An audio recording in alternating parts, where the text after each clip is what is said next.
So let's talk about races real quick. Running the race. There's two passages and there's two races Christians are supposed to run. The first run that we're supposed to run on is the race for souls.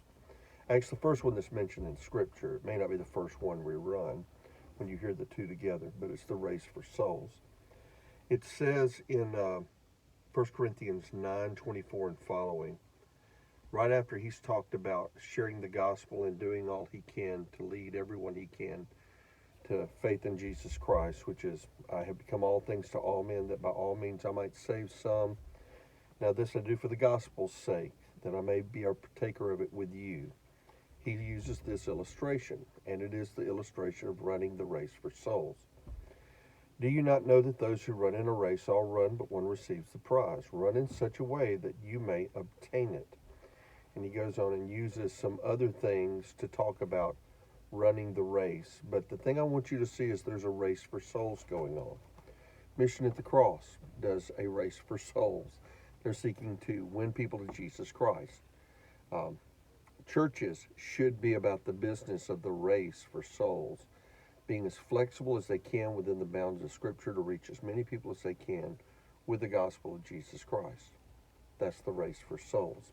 But let me leave you with one more and then I'll be done, and that comes from Hebrews chapter 12. In chapter 11, you have the Great Hall of Faith. It's folks who have given their heart and life to Jesus Christ, and believers who have examples of faith. And he goes Old Testament, New Testament, people who have lived those lives of faith. But then in Hebrews, the beginning of chapter 12, because Hebrews is all about the fact that Jesus is better than anything and everything.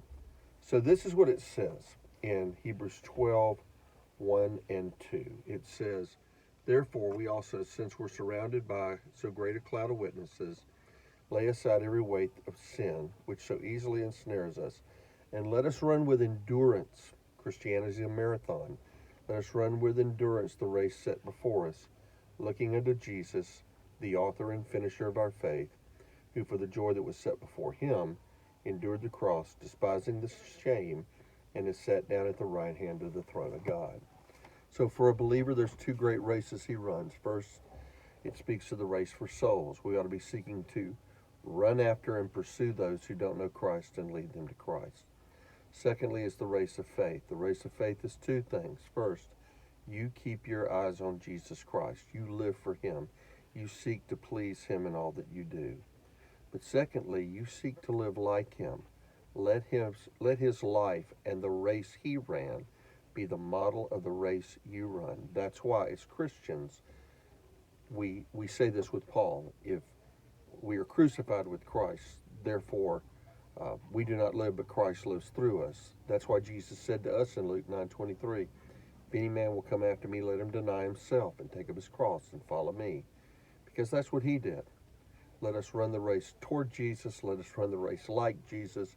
And let us run the race to bring people to Jesus. And I pray God blesses you this Saturday, and you have a great weekend. And worship God with other believers somewhere this week.